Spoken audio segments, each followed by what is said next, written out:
Alors bonjour à tous, aujourd'hui on va faire un comparatif avec les Nazgul 5140 et les Genfan SL 5125. Alors, première partie, on va faire les poids des hélices. Pour la réactivité des moteurs, plus une hélice est lourde, plus la latence de réaction des moteurs est élevée.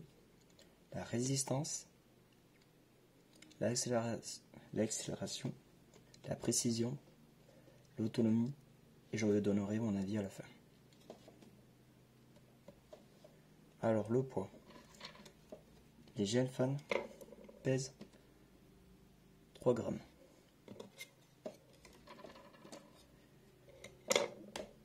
Les Nazgul 5 grammes. Donc, pour une préférence pour la réactivité des moteurs, il faudrait prendre les Genfan. Les Nazgul sont un poil plus lourdes, mais vont mettre un peu plus de temps à être réactifs, mais le perso pour un débutant, ou même, je pense à l'infirmier, une personne qui a plus d'expérience, ne verra pas trop la différence, à quelques grammes près. Du coup, maintenant, la résistance. Les Genfan, comparés aux Nazgul, sont beaucoup plus fines. Aux extrémités de l'hélice, je pense qu'il n'y a même pas un millimètre. C'est de la feuille de papier. Que les Nazgul sont bien épaisses tout le long, c'est pour ça qu'elles sont un poil plus lourdes. Mais du coup, elles sont beaucoup plus résistantes. J'en ai cassé que quelques-unes. Le plus souvent, c'était elles se plient, donc elles ne cassent pas, donc on peut revenir.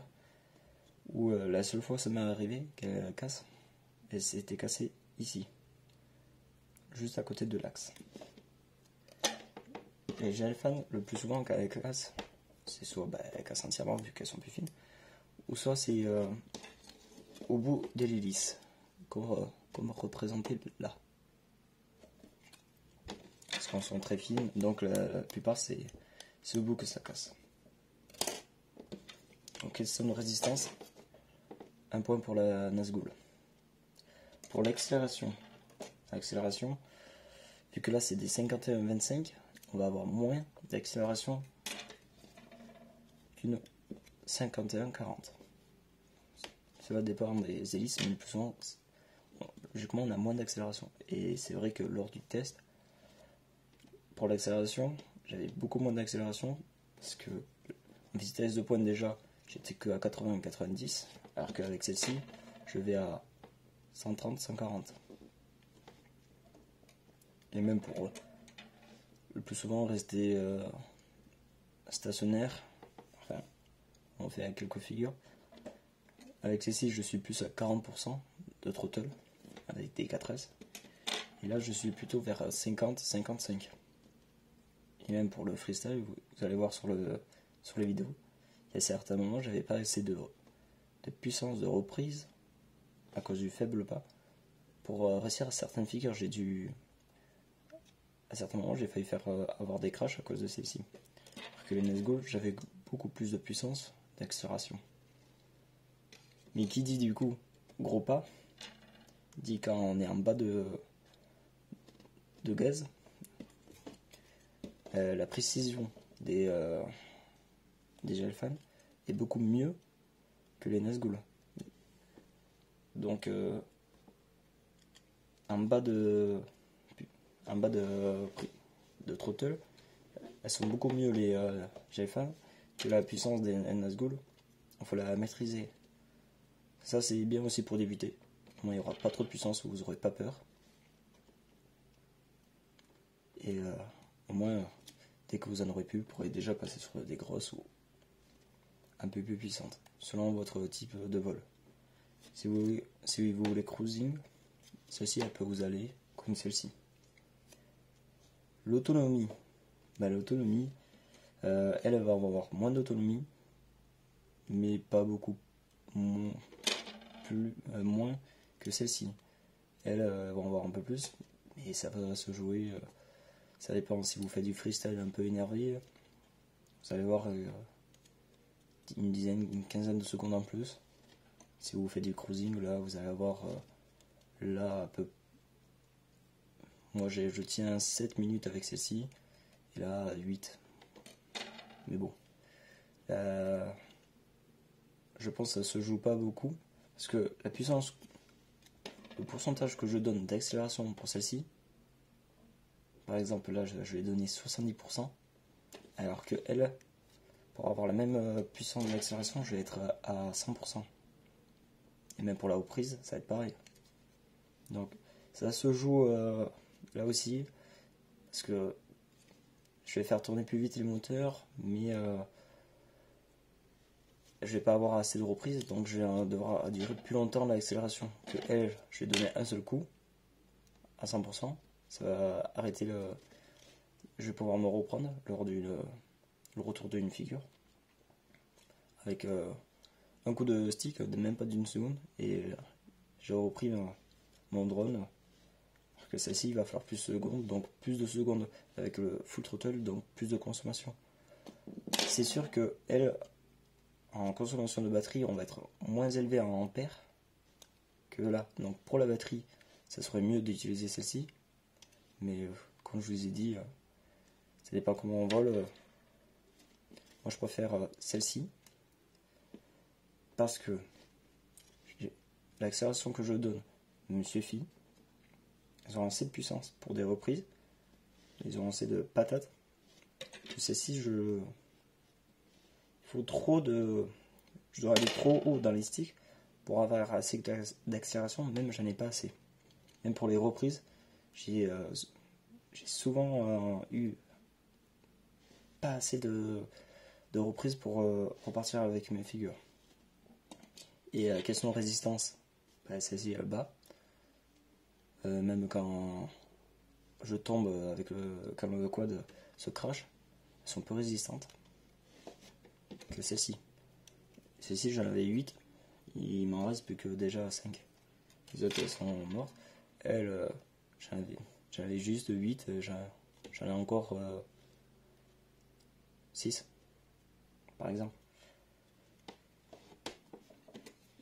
Mais celle-ci je vais quand même la garder, parce que pour des endroits où il faut être précis, où on a limité en espace, celle-ci avec la précision qu'elles ont, je préfère mieux les garder. Et le plus souvent, celle-ci je vais les garder parce qu'elles sont beaucoup trop polyvalentes. Elles sont, ça reste mes hélices préférées pour l'instant. Je crois que je vais en trouver une autre paire. Mais celles-ci, ils ont puissance, autonomie c'est suffisant, précision en tant que freestyle.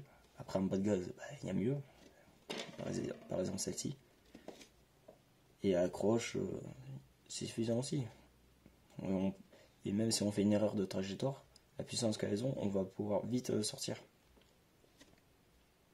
Donc voilà, si vous avez testé une de ces deux hélices, vous pouvez mettre dans les commentaires votre avis, ce que vous en pensez. Et sur ce, je vous dis à la prochaine.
oh,